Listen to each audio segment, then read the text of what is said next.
lo primero de todo, dar las gracias a toda la gente que nos sigue en el canal de YouTube y en redes sociales. Hoy para mí es un honor poder entrevistar a uno de los técnicos más importantes del cine español y del sonido. Él es Diego S. Stau. ¿Qué tal, Diego? ¿Cómo estás? Hola, ¿qué tal? Encantado de estar aquí con vosotros. Para mí ha sido un placer y lo que me gustaría saber es, cuando tú querías dedicarte al cine, imagino que hubo una película que te marcó. Bueno, no sé, es difícil pensar una película que me marcó. Yo realmente me quería dedicar al sonido. Cuando estudié, yo hice imagen y sonido, la rama de sonido, me especialicé. Y entonces realmente el cine vino un poco después, porque a muchos de nuestra generación lo que nos pasaba es que queríamos trabajar en estudios de música y grabar a grandes músicos y tal, ¿no? Entonces, bueno, esa fue mi idea original, porque también estos son los años 90, no estaba tan, digamos que la exhibición o lo que podíamos llegar a ver, la parte sonora no era algo tan evidente, o sea, no estaba algo tan, por lo menos en España, no había una industria tan potente. Entonces, lo que nos venía de fuera y veíamos en un cine sí que nos podía llamar la atención. Pero en todo caso, no era mi principal foco, no era ese. Eso apareció después. Pero dentro de todas las películas que has visto, para ti, ¿cuál es la película que hayas visto que a ti te enamora por Yo no, no, cómo no, está hecho el sonido? que a mí me enamora. A ver, es que hay muchos tipos de cine. O sea, a priori uno puede pensar que el cine así de más de acción o de terror que usas muy elementos sonoros de manera muy evidente puede ser más atractivo para el espectador. Quizá depende un poco la edad, ¿no? Yo ahora mismo, si echo la vista atrás, no sabría decirte una peli que me haya impresionado, o sea, que me haya hecho dedicarme a eso. ¿Entiendes? Quiero decir que sí que puedo hacer, o sea, pensar en películas que me han gustado mucho a nivel sonoro, yo qué sé, alguna David Lynch o todo ese universo que él suele crear me gusta mucho, o, o- o yo qué sé, por ejemplo, de películas que me han marcado, por ejemplo, Las Horas, por ejemplo, una película que me gustó mucho, o El Resplandor, son películas que me han impactado mucho a nivel de cine y quizá a nivel sonoro por su... Pero bueno, porque la sonido forma parte de la historia, no es solo... Entonces, mm, digamos que el sonido para mí en el cine empecé a investigarlo un poco más tarde, empecé a descubrir todo lo que se podía hacer, ¿no? Y en eso llevo ya unos años. Imagino cuando una película muy sencilla, dos personajes, no tiene nada que ver que el sonido cuando es una película con un montaje frenético, salen dragones, etcétera. Imagino que ahí el trabajo de Sí, sonido tiene que ser mucho mayor.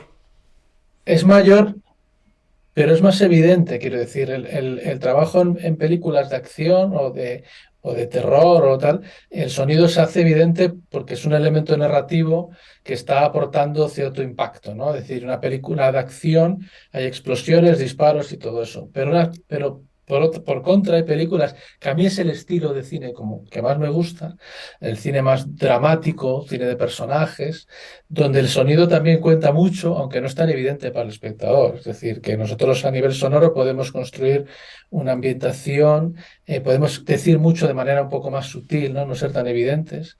Y a mí es la parte que más me gusta, la parte que más me interesa del sonido para cine, vaya. Y claro, pero ¿estudiaste cine o aprendiste a No, yo formarte por tu... estudié, yo estudié sonido. O sea, sonido? yo estudié o sea, estudié electrónica. Bueno, yo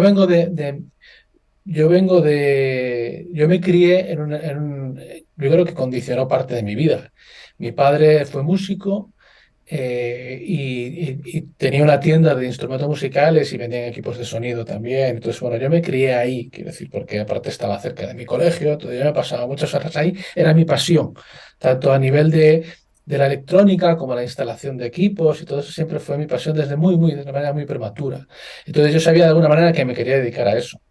Entonces yo estudié electrónica en su momento, el año 93 o así, y después pasé a hacer imagen y sonido en la especialidad de sonido, que era la que me gustaba a mí. Insisto, siempre poco enfocado en la parte musical, ¿no? En la que en principio más me atraía, porque a mí sí que me gustaba siempre escuchar música, yo siempre estaba y estoy escuchando música. Ya dentro de la escuela ya empecé un poco a aprender de cine, porque era una escuela donde el cine se explicaba muy bien, porque es algo que en las escuelas audiovisuales generalmente el cine es, quiero decir, se explica la técnica, pero quizá no se explica tanto la narrativa, ¿no? Lo que era entender el cine como arte, ¿no? Que engloba muchas cosas. Y ahí me empezó a interesar mucho el cine.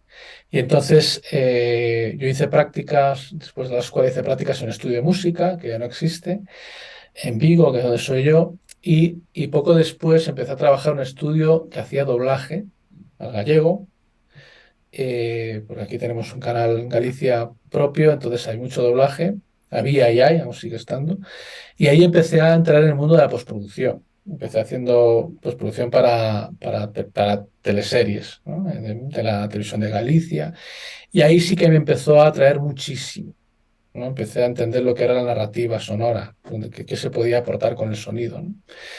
Y entonces un poquito una cosa llevó a la otra, y de esto pasaron ya 25 años. Y tus primeros trabajos en postproducción, me imagino que sería la mezcla o hacía ya trabajos de lo que son los Foley. No, claro, de aquello estaba un poquito menos profesionalizado, que esto cambió muchísimo. Entonces, bueno, eran mezclas estéreo, donde básicamente tratabas de igualar un poco el sonido de rodaje, que generalmente, bueno, se grababa en plató, bueno, eran producciones técnicamente de otro nivel, generalmente menor, es decir, y con menos exigencias. Entonces, después se trataba de darle un poco una coherencia a todo, nivelarlo, igualarlo un poco y meter algún ambiente puntual para adornar, para que todo no estuviese tan vacío y incluso yo en esas primeras series hacía la ambientación musical también, o sea, era coger librerías comerciales para uso, para musicalizar, bueno, para ambientar musicalmente tal, y también hacía eso, eso lo hice durante como 5 años. Y eso me dio bastante experiencia y rapidez a la hora de tal. Después ya cuando empecé a entrar en el mundo del cine, ahí fue cuando ya las cosas eran un poquito más complejas, ¿no? Y donde se empezó un poco a tratar el sonido de manera más narrativa, no una cuestión tan, digamos, industrial de alguna manera, sino que ya el sonido empieza a formar parte un poquito más profundo, ¿no? Podemos ya hacer más cosas. Y un poco esos fueron mis inicios, ¿no? Y claro, ya ha pasado mucho tiempo. Y Y, echando la vista atrás, pasaron imagino que muchas cuando películas. te llega una película, un rodaje y te llega el sonido que está picado, ¿sí o no? Ahí, ¿eso se puede hacer algo o directamente tiene que buscar llamar al actor y doblarlo otra vez? Cuando está picado te refieres cuando hay problemas técnicos o algo, ¿no? Sí, claro, ya el Claro, a sonido, ver, es decir, ha llegado hasta arriba. mm. Vale, bueno, claro, generalmente si hay un problema técnico irreparable, se llama al actor y se vuelve a grabar. También se vuelve a grabar al actor cuando queremos, por guión, cambiar algún texto, añadir algo o dar una información que falta, ¿no? Entonces, mm, ¿qué pasa? Que también es verdad que de un tiempo a esta parte el sonido directo ha cambiado mucho, ha mejorado muchísimo. Y quizás de las partes que casi me atrevo a decir que más mejoró eh, a nivel técnico, ¿no? Es decir, ahora mismo la captura microfónica es muy buena, generalmente, ¿no? Hay excepciones y hay muchos recursos, ¿no? Se microfonan a todos a todos los actores y hay como un sistema multicanal donde se capturan muchas cosas y hay después herramientas a la hora de hacer la edición de diálogos que permiten arreglar, limpiar, reemplazar, sincronizar, digamos, buscar tomas alternativas. Hay un trabajo ahora de edición de diálogos que es un trabajo específico, donde hay grandes profesionales ya en este país que se dedican solo a eso. Entonces, bueno, hay muchas cosas que se llegan a recuperar o a salvar del rodaje. Entonces, el regrabar a un actor es la última opción porque generalmente es complicado por diferentes motivos, ya sea por agendas o por tiempos. Entonces, bueno, hay muchas herramientas que consiguen hacer que al final que no haga falta hacerlo. Y imagino que de todos los departamentos de sonido, ¿dónde más disfrutas tú? Yo en la mezcla final. Es la parte un poquito la que ya me especialicé hace muchos años, ¿no? Digamos que ahí es donde a mí donde tienes todos los elementos, los diálogos, los ambientes, efectos, foley, música, y tratas de darle a todo eso una coherencia, ¿no? Pues claro, porque imagino la mezcla final ya tiene que tener metido lo que son los foley, los ambientes, todo el sonido y tan solo ya es mezclarlo. Claro, es la parte donde se le da un poco una coherencia a todo eso, ¿no? Se le da. Yo todo esto siempre lo explico que es como. La mezcla es como cocinar, o sea, el sonido de la película, ¿no? O sea, eh, desde plantar plantar las hortalizas y plantar o darle es decir, desde que la materia prima, que es coger todas las frutas, hortalizas, carnes y todo eso, escogerlos, que sería montaje de sonido, ¿no? Escoger todos los elementos que queremos para cocinar y al final cocinar es usarlos de manera adecuada, ¿no? Para darle a eso, a esa comida, digamos que darle pues el sabor que queremos darle, ¿no? O sea, son como tres grandes elementos. Y a la vez que se junta un poquito es el final de todo, donde además es la parte donde trabajas casi más pegado al director, porque se toman ya decisiones muy narrativas, donde hay cosas que se eliminan, cosas que se han ido tal, donde también trabajas mucho con el músico, si la película tiene músicas, es un poquito la parte donde se toman decisiones ya casi finales, ¿no? Donde se le da esa coherencia, ese empaque, ¿no? También ubicas de manera espacial, si hablamos de 5.1 o Atmos o formatos multicanal, donde tú ya le das incluso una posición, ¿no? Donde son las tomas de decisiones finales, donde tú ya, digamos que le das un empaque absoluto. Es la parte que quizá más disfruto yo y en la que más me he especializado, ¿vale? Y imagino que después ha tenido que llegar a lo mejor un músico o la persona que ha hecho los foley diciendo, en esta parte yo no me escucho, se escucha más la música y yo no me escucho. Y a lo mejor como picado, como diciendo, aquí en esta parte tengo ya el foley y al final no se nota, subió más la música o la conversación que el foley. Bueno, pero es que ahí lo que hay es que ir a favor de obra, en el sentido de lo que ahí lo que importa es que funcione con la película. Si se escucha más o menos una cosa, pues es que ha tenido que ser así. Otra cosa es que hay una decisión errónea y la persona que lo haga, pues tenga un criterio un poco equivocado, pero todo esto hay una visión particular, cada uno trabajamos de una manera. Entonces, ¿qué pasa? Si yo trabajo con un director, me debo un poco al director. O sea, el director también se fiará de mí, ¿no? Pero se trata de si nosotros tenemos un gran plano, un plano principal donde tenemos dos personajes hablando y hay otros dos que están muy lejos, a esos dos muy lejos a lo mejor no queremos oírlos. Es una decisión que, aunque estén hablando, es una decisión que podemos tomar en mezclas. Y entonces puede decir a lo mejor un actor, de, oye, pues yo hice unas frases y tal, y no se oyen. Digo, bueno, pues que hemos decidido que no se deben oír. O, quiero decir, a nivel sonoro podemos matizar lo que nosotros le estamos dando al espectador lo que queremos que se escuche. Igual que un plano de imagen es muy directo, ¿no? Estamos enseñando lo que queremos que se vea, el sonido es más sugerente. Nosotros podemos engañar mucho más, podemos hacer que suenen cosas que no se ven o que no suenen cosas que se ven, podemos generar cierta trampa, ¿no? Y ahí está lo bonito, lo narrativo del sonido. Para mí tiene un poder mucho más potente que en la imagen. La imagen es como muy directa. Tú lo ves y tal, pero el sonido, pues tiene su mundo, ¿no? Ese mundo de lo que ves y lo que no ves, lo que oyes y lo que no oyes, lo que está en el piso de arriba o lo que está detrás de una pared, todo eso se matiza con el sonido. O tú puedes ver una imagen y qué decir, puede estar grabado en un plató y tú si metes lluvias o metes un tráfico y tal, estás ubicando espacialmente solo a través del sonido una imagen, ¿no? Entonces, bueno, todas esas cosas me he ido, no sé qué estamos hablando, me he llegado hasta aquí, pero que todo eso se matiza con la mezcla, ¿no? Con el sonido generalmente y en la mezcla donde se le da un poco el empaque. Claro, pero cuando hace la mezcla, yo imagino que tu manera de trabajar tiene que depender del género de película. No lo mismo tu manera de trabajar el Totalmente, sonido cuando es una peli de acción, una de terror, un drama, totalmente. una comedia. Totalmente, totalmente, claro. Eh, en una peli de terror de acción sí que necesitamos que el sonido sea impactante, ¿no? Que genere sustos, bueno, es una serie de cosas donde el sonido forma parte del espectáculo muchas veces, ¿no?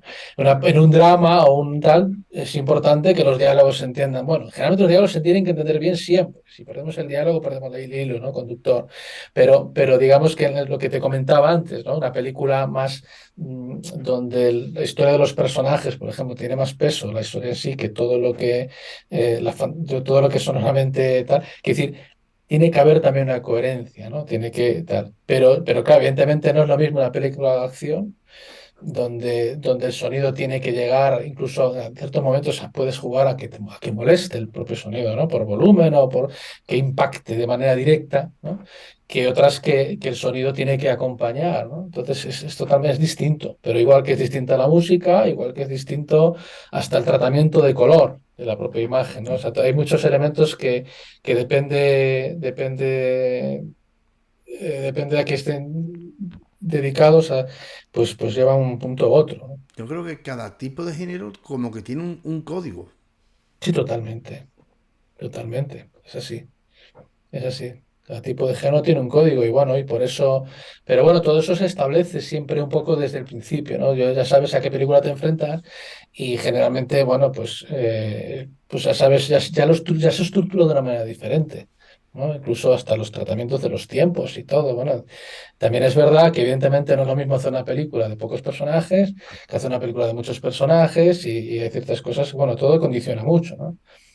Pero bueno, no hay pelis fáciles y difíciles. A veces hombre, no es realmente así, evidentemente, una peli donde hay 18 protagonistas y la película dura 2 horas y media, hay explosiones y hay diferentes. Entonces, claro, evidentemente es más compleja de trabajo, ¿no? Pero no una película rodada en una historia pequeñita de una familia en un bosque o yo qué sé, tal, no tiene por qué ser muchísimo más fácil a priori, ¿no? Hay ciertos elementos que por naturales, como no consigas generar una sensación, que no, como no acompañe, tampoco te los crees y a veces llama más la atención, es más difícil, ¿no? A mí la parte que más, a nivel personal, es la que más me gusta, ¿no? Llegar a esa naturalidad donde el sonido esté, pero no nos moleste y nos comunique, ¿no? Y a mí esa es la parte que en principio más me gusta.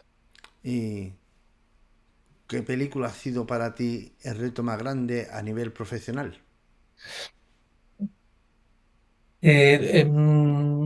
No sabría decirte, ha habido hace poco eh, que fue un reto a nivel personal, pero por una cuestión curiosa, fue una coproducción que se hizo aquí en Galicia de una película lituana.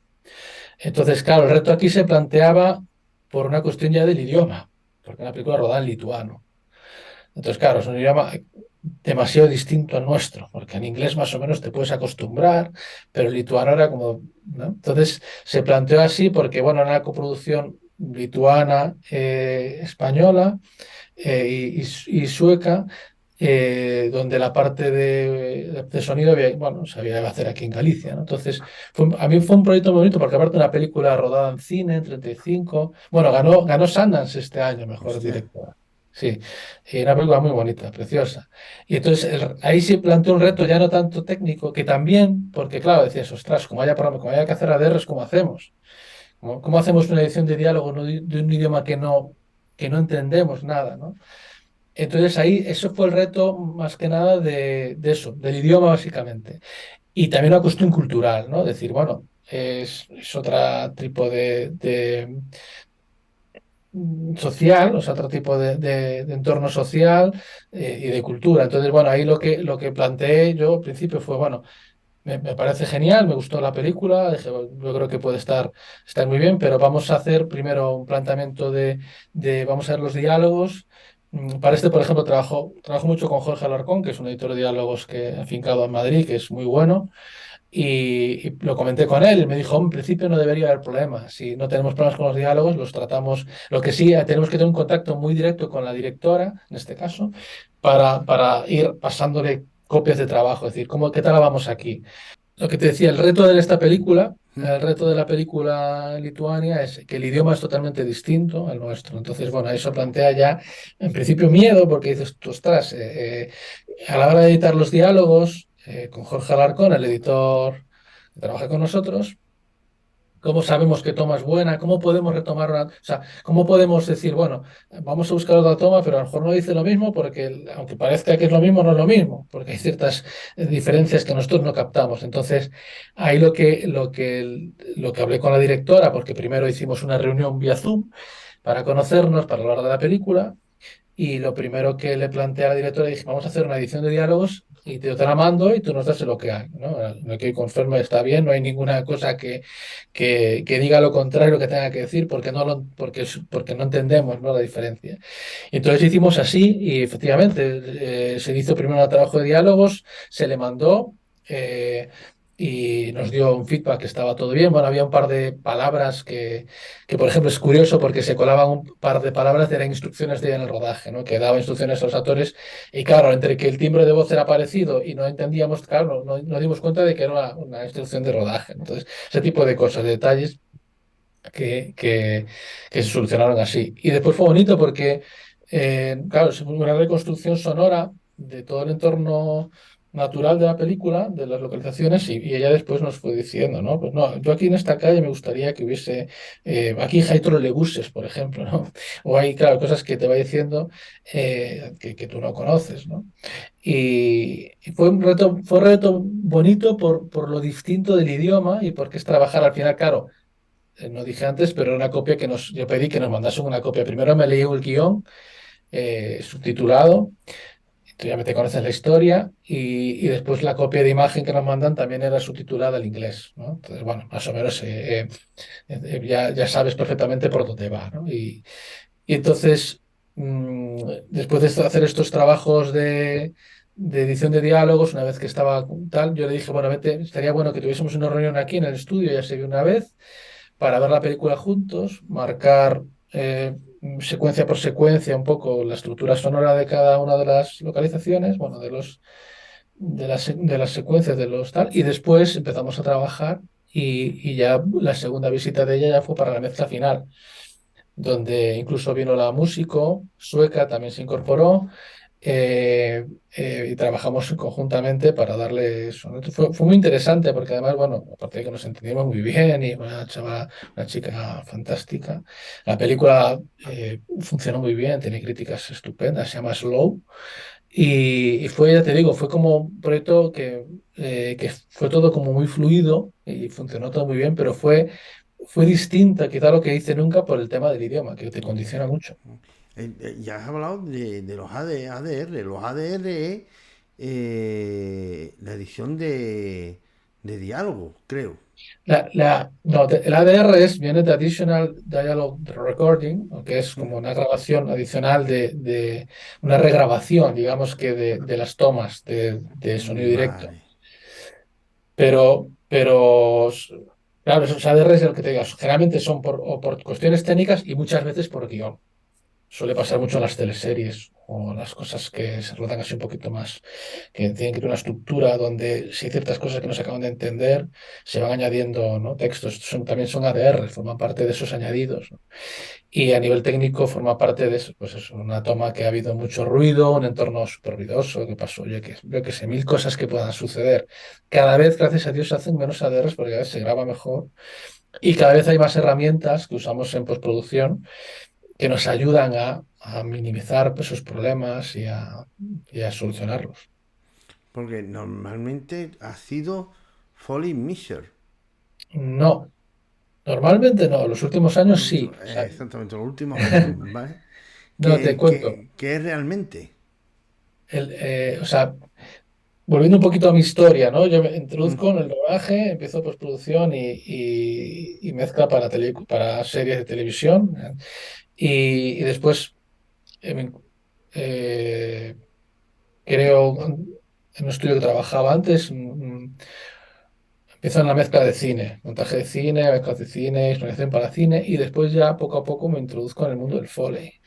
Hace como 12 años o así más o menos, ¿no? Y ahí, claro, me especializo junto a Miguel Barbosa, que es mi socio actual, ya nos especializamos en el Foley. Entonces, yo desempeño el rol de Foley Mixer. ¿Y qué es un Foley Mixer? Él es el artist, ¿no? Él es el que ejecuta, él es el que hace todos los pasos y todos todos los elementos, ¿no? Yo soy el que grabo y edito. Entonces, el Foley Mixer es la persona que está encargada de hacer la grabación, ¿no? Hacer la grabación a tiempo real, ¿no? Es decir, en Foley siempre hay dos personas, una que ejecuta, otra que graba, ¿no? Y después hay una tercera persona o cuarta, o las que sean, que se dedica a editar, a resincronizar eso, a ajustarlo todo eso bien. Pero el Foley Mixer un poco es la persona que graba. Un poco graba y un poco edita, pero sobre todo la persona que se encarga de hacer la captura. Que en nuestro caso, en nuestro estudio hacemos captura con multimicrofónica, con acústicas naturales, es decir, un poquito más compleja, pero que funciona muy bien. Ese también el grueso de nuestro trabajo en Soundtroop es el Foley. Es el 90%, 80% de nuestro trabajo. Claro, Y entonces sí que he estado muchos años haciendo eso. Últimamente, este año y medio último sobre esto ya más con postproducción y mezcla, pero sí, también he hecho mucho de Foley Mixer. imagino que tiene que tener una gran librería de sonido. Para Foley, lo que es el Foley se recrea todo. O sea, recrea Cada vez que vas a una peli lo recreas, no cien tiras por de 100%, librería. 100%, 100%. Sí se que recrea todo porque lo que es a ver, el Foley básicamente es la recreación en estudio de todas las acciones humanas, ¿no? De todos los elementos que se mueven, animales humanos, es decir, generalmente los personajes, perros o gatos o lo que sea, ¿no? Pero toda la recreación natural, es decir, los pasos se hacen a tiempo real y todos los elementos que coge un bolígrafo, lo suelta, todo esto se hace a tiempo real, las ropas, así, todos los elementos serán a tiempo real. Entonces se hace por pequeñas secuencias, ¿no? Serán los pasos de cada personaje, etcétera, etcétera, y así todo. Entonces, ¿por qué se hace así? Porque es la única manera de que quede natural. O sea, hay herramientas y hay opciones de hacerlo con samplers y tal, pero bueno, no es práctico porque, porque imagínate grabar, o sea, editar los pasos uno a uno, porque nosotros regrabamos 100% toda la acción. Imagínate la cantidad de pasos que podemos grabar y la cantidad de cosas que suceden que se regraban, ¿no? Que se hacen. Todo eso, si lo tuviésemos que hacer a golpe de ratón o de sampler, con un tecladito de manera manual, llevaría más tiempo y sería más antinatural.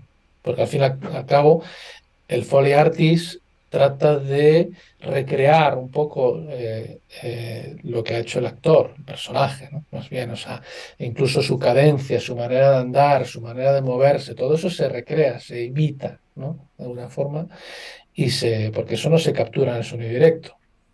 Eso el rodaje no se captura, eso se recrea 100%. Entonces, ¿qué pasa? Tenemos evidentemente un backup de todas las películas que hemos hecho, que ya son cientos, ¿no? Y tenemos miles de sonidos, pero podemos a grabarlos siempre.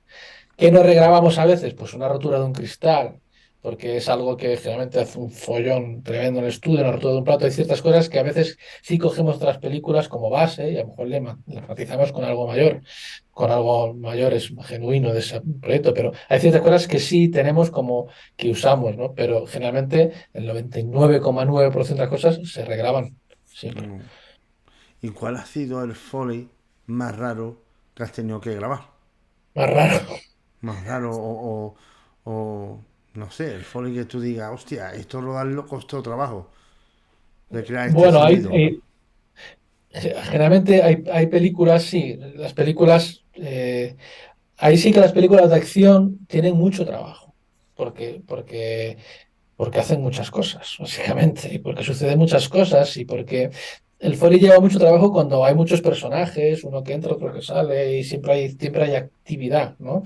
Es donde lleva mucho trabajo. Entonces, no sé, ahora mismo por pensar, hicimos la última película de Daniel Monzón, no me sale el nombre ahora mismo, que fue realmente complicada, porque eran muchísimos personajes, era el metraje largo y había ¿Era mucha Yucatán, acción. era?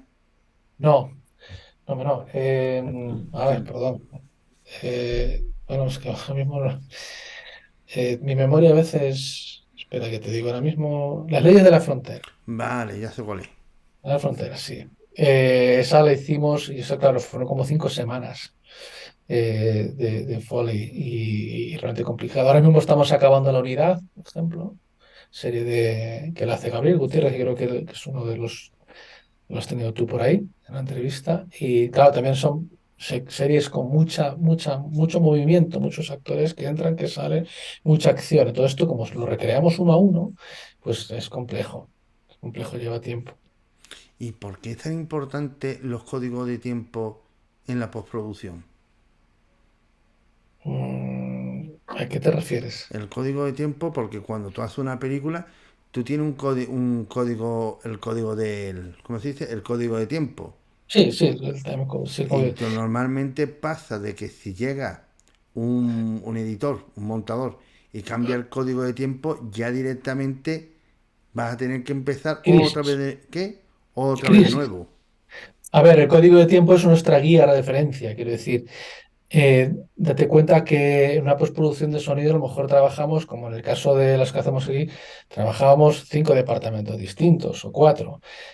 Si no tenemos todos el mismo código, una vez que nos intercambiamos diferentes elementos, va a ser un follón. Entonces, el código de tiempo es el que marca, es un poquito la guía, es como decir, pero ya incluso a nivel de guión, es mucho más fácil decirle a alguien, mírate, en la hora 1 segundo, el minuto 12 segundo 23 hay una frase ahí que no está bien, porque tú dices tal frase, pero tú te estás moviendo en el timeline de la película constantemente adelante para atrás, más o menos te puedes orientar, pero lo ideal es que haya un código de tiempo para que sepas exactamente dónde tal, y sobre todo que sea coincidente. Que todo el mundo trabaje, eso es súper importante. Claro, Que todo el mundo que trabaje en un proyecto trabaje con la misma versión y que el músico trabaje con una versión, con el Foley, los montadores de efectos y todos trabajen con el de diálogos, que todos estén con la misma versión, porque ahí se punta el follón.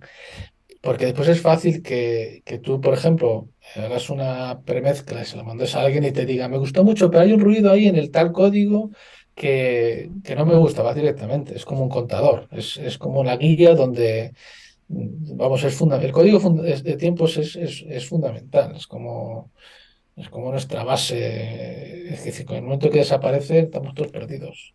porque suele pasar, o imagino que te ha pasado o no, suele pasar de que llega el director y dice, mira, este momento de la película a mí no me gusta, voy a remontar la película, con lo cual si remonta la película es como que te está cargando el código de tiempo para todo el equipo de postproducción. Claro, eso pasa constantemente. Claro, pero Eso normal, pasa constantemente. A ver, claro, nos llega el problema pero desde tiene que que haber un momento donde tú digas, se cierra, no puedes cambiar más el montaje se cerró, porque si no, vuelvo a todo el equipo de postproducción loco. tú lo puedes decir, otra cosa es que te hagan caso.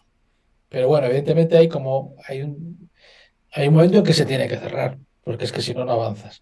Pero sí que es verdad, a ver, desde que existen los formatos de edición digitales, tipo Avid o Premiere o tal, es muy fácil editar. Es decir, hace 20 años o así, cuando todo pasaba por un laboratorio, cuando había 35 milímetros y editar significaba corte de tijera, pega no sé qué, vuelve a hacer un negativo nuevo, no sé qué, y eso era muy costoso y solo se podía hacer en el laboratorio. Eso no sucedía. Cuando había un corte, había un corte. Y salvo que hubiese un problema garrafal, donde tal, generalmente nunca volvías al laboratorio. En el momento que existen los sistemas digitales con el Avid, que le das doble clic y te puede salir el proyecto, está habiendo constantemente cambios.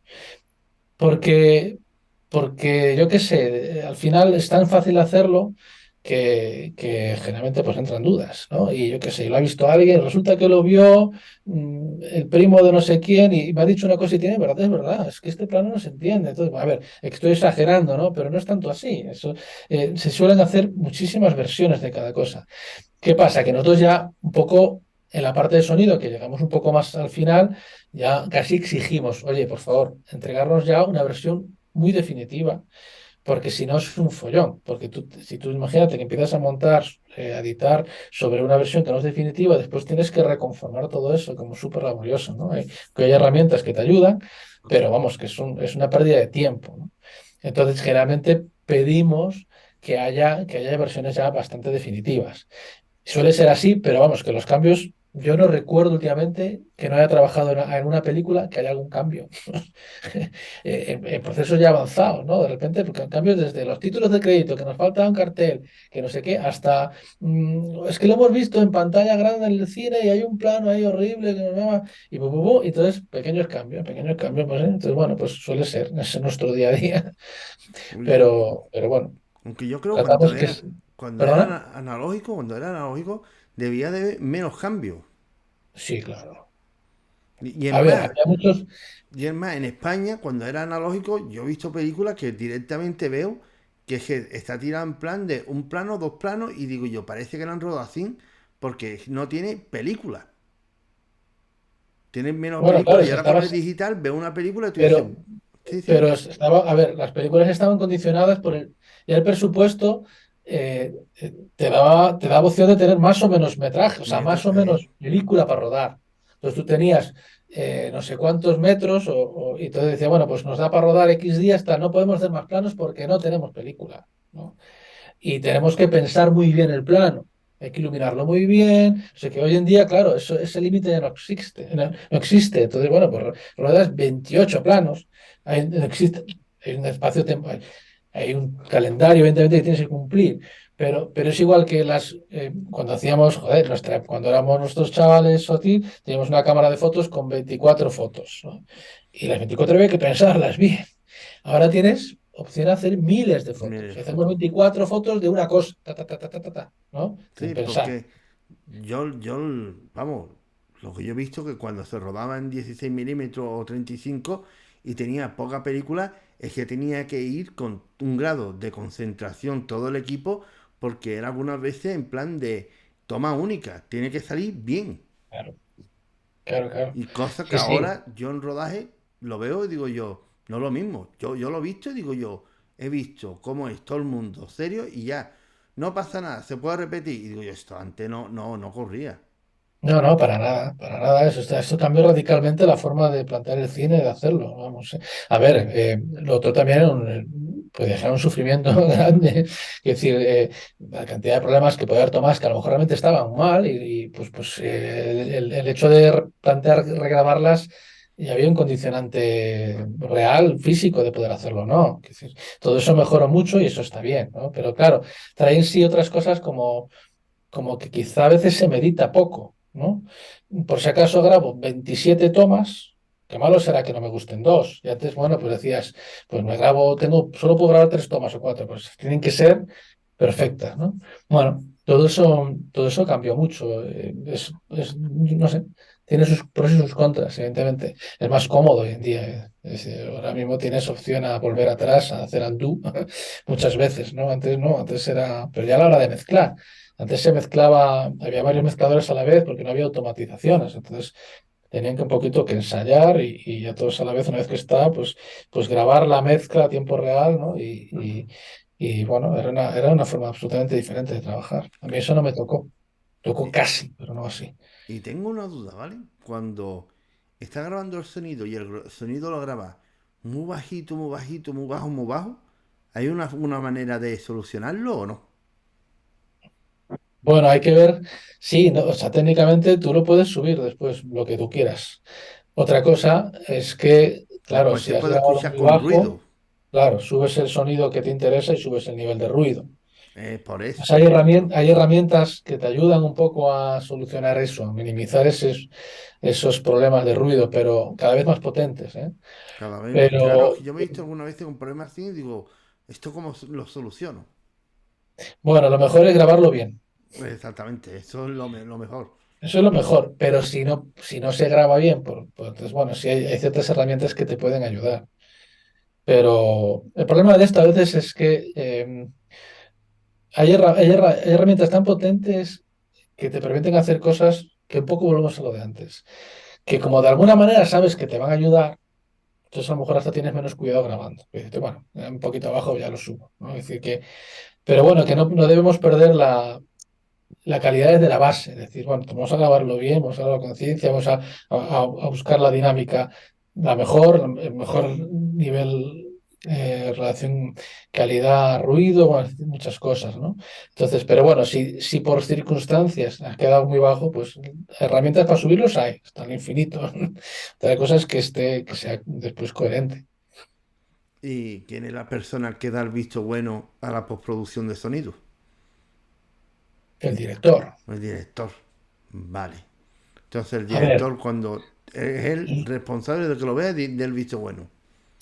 el director en principio, es el responsable de todo. Un director es responsable. para eso dirige Hasta de los efectos, de todo, ¿vale? De toda la claro, postproducción. Los superhéroes. teóricamente está aquí para dar el visto bueno de todo. Otra cosa es que el director incorpora a su equipo gente de su confianza. Y puede pasar que el director diga, eh, no sé cómo plantear esta secuencia a nivel sonoro, o yo le puedo decir, no, yo creo que esto está bien así, y él te diga, bueno, pues si a ti te parece que está bien, a mí me vale. Es otra opción. Pero generalmente el director sí que es una persona que es el último responsable, es al que tú te debes de alguna manera, ¿no? Es decir, que es la persona que tiene la película en su cabeza, que sabe lo que quiere contar y cómo lo quiere En contar. contra. Y el sonido también forma parte de eso. Entonces, por mucho que tú hagas, si un director dice no me gusta, pues no hay nada que tal. Igual que también te digo, como hay un productor que tampoco le guste, a lo mejor él piensa más que el director. Es que depende un poco de, ¿no? Al fin y al cabo estás trabajando por un producto, estás por Aunque, encargo, aunque ¿no? ¿No? normalmente en España el que, el que al final da el visto bueno normalmente es el director. Muy raro que sea el Y productor. bueno, el productor tiene mucho peso, al fin y al cabo es el propietario, ¿no? De Ajá, alguna sí.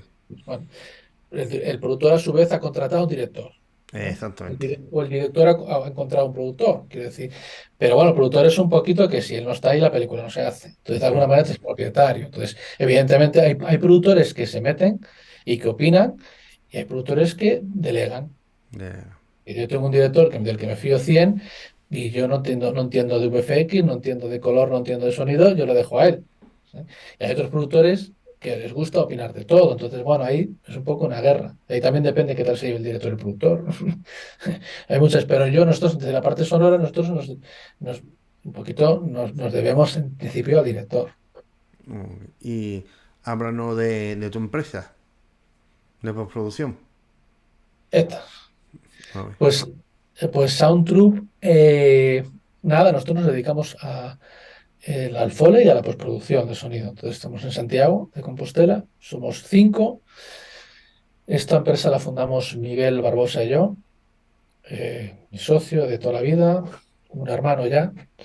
Y nada, trabajamos mucho para el mercado nacional, incluso trabajamos mucho también en Dinamarca, Noruega, y tenemos Suiza también, y tenemos clientes también en Estados Unidos, ¿no? Hemos hecho como una especie de exportación, ¿no? Que nos trajo cierto prestigio, porque, bueno, hacemos las cosas de una manera un poco distinta a nivel de Foley, ¿no? De lo que se suele hacer. Y tratamos, bueno, digamos que el éxito un poco de Soundtroop ha sido aplicar al Foley, que es una disciplina un poco, no, no digo que no se ha tratado bien siempre, ¿no? Nosotros le hemos aplicado una cierta idea narrativa que generalmente yo creo que no existía mucho en España. Y no pretendo ser pretencioso con esto, pero sí que tanto Miguel, que Miguel también antes de hacer Foley, también es un gran editor de sonido. Y entonces, un poco desde nuestro criterio, desde la mezcla, desde la edición, hemos encontrado un tipo de Foley que funciona muy bien de manera narrativa, porque nosotros grabamos con acústicas naturales. La idea nuestra es que el Foley se integre de una manera muy, muy, muy poderosa con la imagen. E incluso llevamos el nivel de edición un poquito más allá. Hacemos una edición como súper, súper, súper mega síncrona con la imagen. O sea, te hablo de ciertas cosas que no son muy habituales a veces en Foley, un poco en estudios más pequeños o que no tienen em, personal suficiente o el conocimiento, vaya, hay muchas cosas. Y eso nos ha llevado, bueno, a trabajar a tener una cartera de clientes bastante interesante, ¿no? Y tener un cierto prestigio. Bueno, ya hay un cierto currículum ya interesante, ¿no? Y también, bueno, el otro departamento que hay de postproducción, bueno, pues también funciona bien porque es un poquito más pequeño en su estructura, pero bueno, estamos haciendo cosas interesantes. ¿Qué pasa? Que la postproducción generalmente es donde tú tienes que estar más en contacto con un director, ¿no? Entonces es difícil desde Galicia hacer postproducción de directores que no están en Galicia. salvo el caso este excepcional y maravilloso de Slow, que la editora está en Lituania, que por otras circunstancias se hizo aquí, pero generalmente trabajamos en Galicia, hacemos producción de productos que se elaboran en Galicia, entonces, bueno, el margen es menor de cosas que se hacen aquí, ¿no? Que el folio mundial, que es mucho más, ¿no? Entonces, bueno, digamos que nuestro grueso, no sabría decirte un porcentaje, pero el 80-90% de nuestro trabajo es de folio. Entonces ahora empezamos Miguel y yo, y ahora somos cinco. Nos acompaña desde hace mucho tiempo Kevi, que es un grandísimo, bueno, Kevi estudió conmigo, es de mi generación, en aquella escuela que estudié, y es un grandísimo editor, él es y un grandísimo folio también. Y después están los más jóvenes, que son Ses Dieguez y Kevin Carballo, que bueno, que son chavales con un talento enorme y con muchas ganas, y también están grabando y haciendo foley. Y un poco la estructura que tenemos ahora. Tenemos como una sala de mezclas, digo, una sala de foley grande en el piso de abajo, y después tenemos una sala de mezclas en Atmos Home 7.1.4, que se usa para, bueno, tanto para mezclas de, de plataformas, que hacemos mucho, y después una sala de edición, que es esta que estoy aquí ahora mismo, una sala donde hacemos trabajos de edición o trabajos previos de preproducción, de grabación, etcétera. Bueno, es lo que usamos esta sala, que es una sala en estéreo más pequeñita.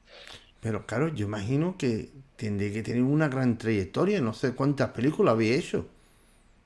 Uf, no lo sé, pero hay, creo, más de 300 más o menos, Ostras, entre, sí, entre películas y series. Y sí, sí, la verdad es que es al final, bueno, pero es que al final, como estamos haciendo para diferentes países, bueno, pues se juntan varias cosas a la vez, y creas que no, pues al final, pues tus 30 proyectos al año a lo mejor haces, y pasan 10 años ya son 300, ¿no? Entonces, pues, bueno, se suman títulos y sí, va siendo así.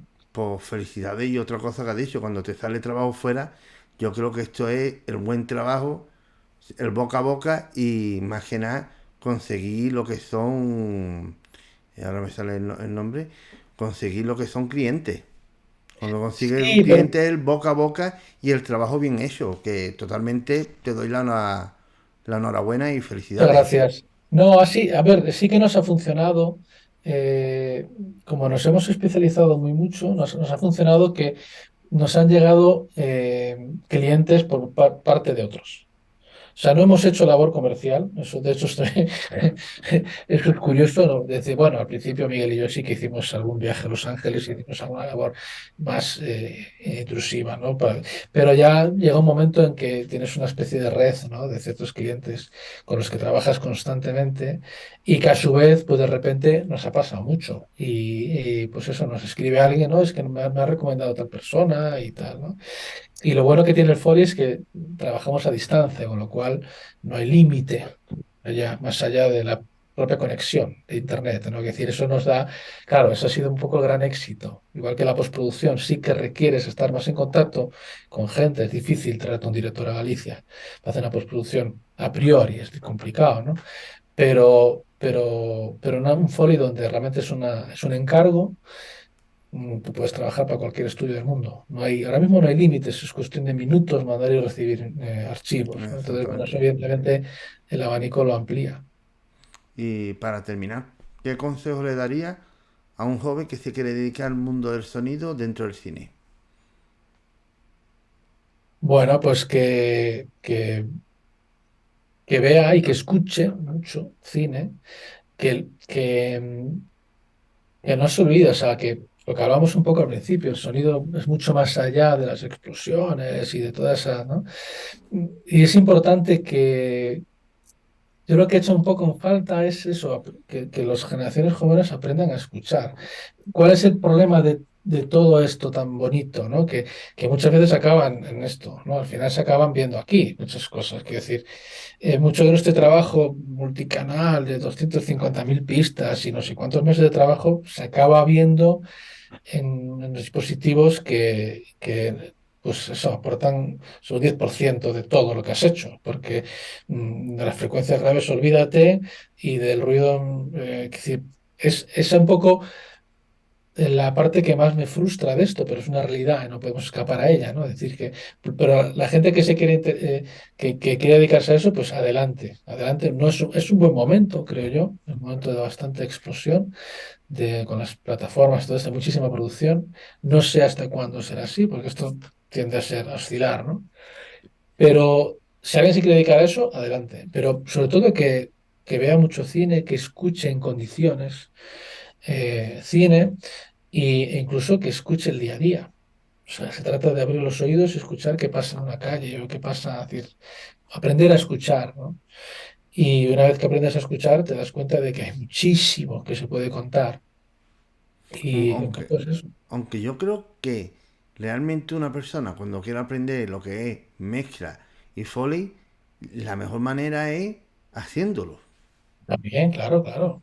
Pero también eso, en eso está también lo que dices y lo que hablaba antes un poquito de la tecnología y todo eso, hoy en día se ha democratizado muchísimo.